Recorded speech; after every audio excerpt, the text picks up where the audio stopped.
Nirvana Farm. Halo teman-teman, kembali lagi di channel Nirvana Farm. Subscribe now. Tonton sampai akhir biar nggak ada bagian yang kelewat. Kali ini kita akan ngobrol tentang hal yang sangat penting buat para peternak domba, yaitu soal harga domba lokal yang belakangan ini cenderung turun. Padahal kalau kita pikir merawat domba itu tidak mudah. Ada biaya pakan, vitamin, tenaga kerja, belum lagi resiko penyakit. Tapi anehnya, harga jual di pasaran justru menurun. Nah, banyak yang bertanya-tanya, apakah penurunan harga ini gara-gara impor domba dari luar negeri? Atau ada penyebab lain yang lebih rumit? Yuk, kita bahas sama-sama dengan bahasa yang gampang dipahami. Kalau kita lihat kondisi nyata di lapangan, penurunan harga memang terasa cukup tajam. Contohnya di Bojonegoro, tahun ini, domba dengan bobot 25 kilo bisa laku sampai 2,5 juta rupiah. Sekarang di tahun 2025, harganya hanya sekitar 2 juta rupiah. Itu artinya peternak kehilangan potensi keuntungan 0,5 juta per ekor. Kasus serupa juga terjadi di Pacitan. Dulu harga domba di sana bisa 1,5 juta rupiah, sekarang turun jadi 1 juta rupiah saja. Bahkan, kalau dihitung per kilo hidup, dulu bisa mencapai 60.000 rupiah, sekarang hanya sekitar 40.000 rupiah.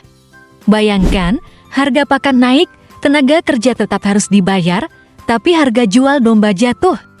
Wajar kalau peternak merasa berat. Kenapa harga domba bisa turun seperti ini? Ternyata ada beberapa faktor. Pertama, impor domba dan daging dari luar negeri. Daging impor seringkali masuk dengan harga yang lebih murah. Jadi restoran, hotel, bahkan catering lebih memilih membeli yang impor karena selisih harganya lumayan besar. Hal ini jelas membuat domba lokal kalah saing. Kedua, populasi domba lokal juga meningkat. Setelah wabah PMK berakhir, banyak peternak yang beralih memelihara domba dan kambing karena dianggap lebih tahan penyakit. Akibatnya, stok domba melimpah di pasaran. Kalau barang banyak sementara pembelinya tidak sebanding, harga otomatis jatuh. Ketiga, daya beli masyarakat juga melemah. Data menunjukkan, nilai ekonomi kurban tahun 2025 menurun dari 28 triliun menjadi 27 triliun rupiah. Itu artinya jumlah orang yang berkurban berkurang atau mereka memilih hewan yang lebih kecil dan murah. Jadi bukan hanya impor saja, tapi kombinasi antara stok berlebih dan daya beli yang menurun. Terus, apa yang dilakukan pemerintah?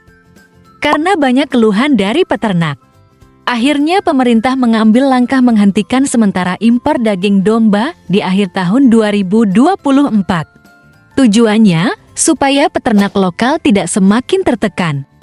Selain itu, ada juga aturan kalau importir harus membeli sebagian kebutuhan domba dari peternak lokal, tidak hanya dari luar negeri. Ini memang langkah yang bagus, tapi sifatnya masih sementara. Terus, gimana dong? Jadi, kita tidak bisa hanya bergantung pada kebijakan pemerintah saja, karena sewaktu-waktu aturan bisa berubah sesuai kebutuhan pasar dan tekanan internasional. Kalau kondisi harga terus rendah, siapa yang paling terkena imbas? Sudah pasti peternak kecil. Keuntungan mereka jadi tipis, bahkan kadang merugi. Modal yang diputar juga nyangkut di kandang karena domba tidak bisa cepat dijual. Akibatnya, arus kas peternak tersendat. Lebih parah lagi, semangat generasi muda untuk beternak jadi turun. Banyak anak muda akhirnya berpikir, Ngapain beternak kalau hasilnya segini? Mending kerja yang lain. kalau dibiarkan terus, peternakan domba lokal bisa semakin lemah dan kalah bersaing di tanah sendiri. Nah, sekarang kita masuk ke bagian solusi. Ada beberapa hal yang bisa dilakukan. Pertama, aturan impor harus jelas dan konsisten. Jangan sampai longgar, karena kalau impor tiba-tiba dibuka lebar-lebar, harga domba lokal akan langsung jatuh lagi. Kedua, peternak perlu mencari cara untuk menekan biaya produksi. Misalnya, dengan mencari pakan alternatif yang murah dan tersedia lokal, seperti daun pepaya, kaliandra, atau limbah pertanian yang bisa difermentasi. Ketiga, kita juga perlu memperluas pasar. Jangan hanya mengandalkan momen kurban. Domba bisa dipasarkan untuk kuliner lokal, untuk wisata edukasi, bahkan kalau kualitas bagus bisa diekspor ke negara lain. Keempat, peternak perlu memberikan nilai tambah pada produknya. Misalnya, menjual domba dengan label sehat, organik, halal, atau bahkan branding khusus. Dengan begitu, harga bisa lebih tinggi daripada domba biasa.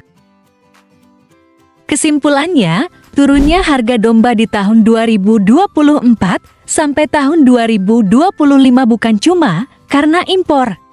Ada banyak faktor yang saling berkaitan, mulai dari stok yang berlebihan, daya beli masyarakat menurun, sampai pasar yang kurang bervariasi. Pemerintah memang sudah mulai bertindak dengan menghentikan impor sementara, tapi peternak juga harus tetap kreatif mencari peluang agar domba lokal bisa bertahan dan maju. Terima kasih sudah menonton. Jangan lupa like, share, dan subscribe channel Nirvana Farm. Sampai jumpa di video berikutnya.